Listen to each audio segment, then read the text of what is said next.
of the Lord be glorified. For our thought today, I would like us to be reminded that we have a beautiful, marvelous, glorious, and a holy God. As we read in the Bible, no one has ever seen God and lived.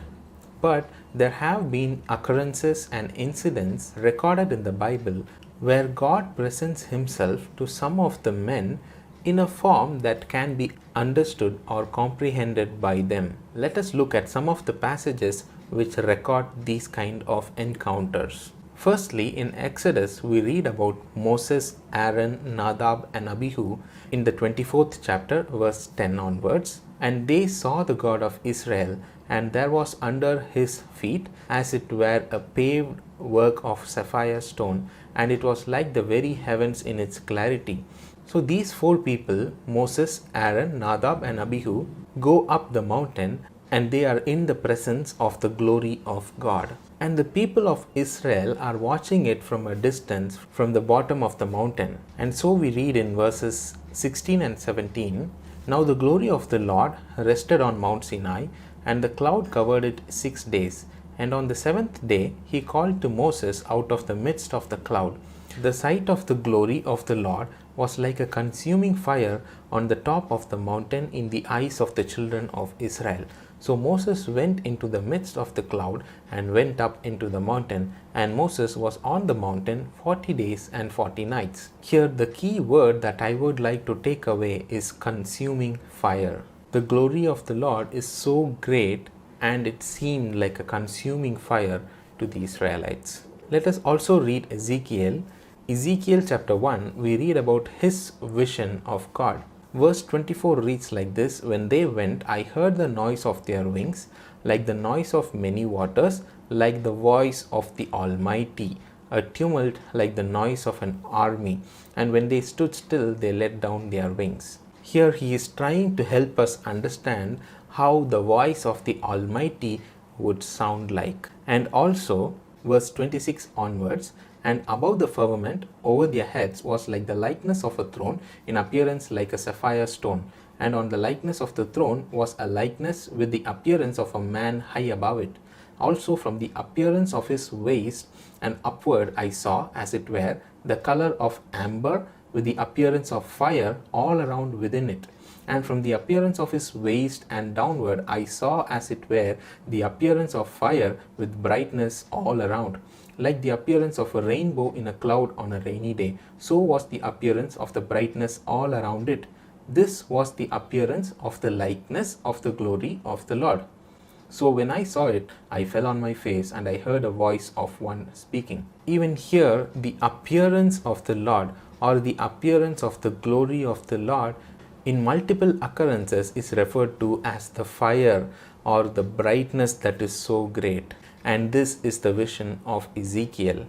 On a similar note, in the next book, that is the book of Daniel, chapter 7, verse 9, where Daniel also has a vision, and he says, "I watched till thrones were put in place, and the Ancient of Days was seated. His garment was white as snow, and the hair of his head was like pure wool. His throne was a fiery flame, its wheel a burning fire." Yes, as Daniel describes it, he is seeing the Ancient of Days. It talks about his everlasting nature. And the garment of this Ancient of Days is as white as snow. And his hair is also described here, which was like pure wool. And his throne was a fiery flame. Even here, some hints of his appearance can be picked up from these verses. His hair likened to pure wool. In all these verses, I do not see any negative aspects to it, or any place where we can dislike God's appearance. Similarly, God's only begotten Son, Jesus Christ, when he was on this earth along with his disciples, he transfigured before them, as we read in Matthew chapter 17 verse 2, "And he was transfigured before them, his face shone like the sun, and his clothes became as white as the light." Again, the key words here are shining like the sun and his clothes being white as light. And even in the revelation to John, in Revelation chapter 1, verses 14 and 15, we can read a little bit more about his appearance. His head and hair were white like wool, as white as snow, and his eyes like a flame of fire. His feet were like fine brass, as if refined in a furnace, and his voice as the sound of many waters. And also in Revelation chapter 4, verse 3, and he who sat there was like a jasper and a sardius stone in appearance, and there was a rainbow around the throne in appearance like an emerald. We have seen close to 4 or 5 encounters where either through vision or directly God has presented himself to humans, and these humans, moved by the Spirit, have recorded it, and we have received it in the form of the Bible. And among all these verses, what we can derive is that there are clouds involved, there are rainbows involved, there is so much brightness and whiteness involved, white like the wool, white like the snow, and there is lot of fire involved. Fire talks about mending the things or purifying it. It talks about the holy God. In all these examples of encounters, we read about the glory of God and some description about his appearance. We see about his head. Yes, his head and hair were white like the wool. His head, his hair, his feet, his voice. And in all these verses, we saw some key words being used like brightness, light, bright as the sun, shining like the sun, pure wool, white as the snow, and lots of fire. I think that's why in 1 Timothy chapter 6 verse 16 we read like this, who alone has immortality, dwelling in unapproachable light, whom no man has seen or can see, to whom be honor and everlasting power. Yes, our God is dwelling in an unapproachable light, and he himself is that light. He is so bright. And the appearance that we read, is it exactly how God is going to be when we get to meet him? We do not know. That is not revealed to us. But the glimpses that have been noticed by some of these humans are recorded in such a beautiful way that we can never dislike it. There is nothing in it that we can dislike. All these are beautiful and glorious aspects of his appearance. Our God is someone who radiates with glory, who radiates with light. Out of him comes light because he is that light. It shows his glory, it shows his holiness, it shows that he is spotless and blameless. But our Lord on the cross was not so. He was beaten, he was abused, and he was rebuked. Medical experts say that our Lord suffered some of the most dangerous and hurtful wounds. He experienced contusions, that is, being beaten by rod or something heavy. He experienced lacerations, which is nothing but the scourging through the whips. And through the crown of thorns that was placed upon his head, he experienced penetrating wounds.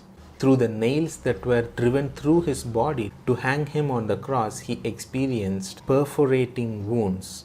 And through the spear that was pierced in his side, he experienced incisions or incised wounds. Having experienced all this on the cross, do you know what the state of our Lord was? Isaiah explains it beautifully in chapter 52, verse 13. Behold, my servant shall deal prudently, he shall be exalted and extolled and be very high. Just as many were astonished at you, so his visage was marred more than any man, and his form more than the sons of men. Even in the following chapter, Isaiah 53 verse 2, we read like this, for he shall grow up before him as a tender plant, and as a root out of dry ground. He has no form or comeliness, and when we see him, there is no beauty that we should desire him. The beauty that was marred for us on the cross. His visage was marred more than any man. There are twofold meanings to this statement.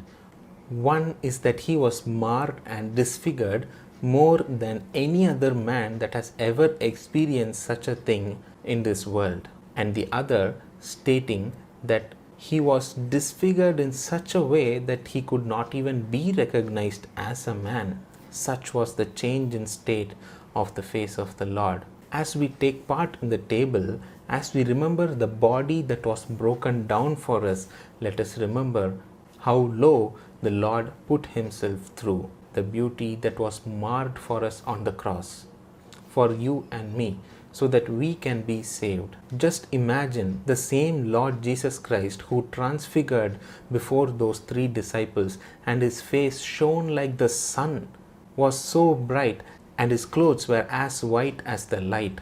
But the same Lord, on the cross, he was marred. He was disfigured so that there is no form or comeliness. There is no beauty that we could desire him. And he underwent all that on the cross so that we can be saved and our sins forgiven. What a great privilege it is that our God completely humbled himself to the point of cross, to the death on the cross, all the while suffering, all the while being disfigured, all the while being marred. Let us remember the great sacrifice that the Lord has done for us, and let our hearts be filled with gratitude and thank him for this free gift of salvation which he earned for us, which he paid the price on the cross for us. A grateful heart will always worship the Lord. Amen.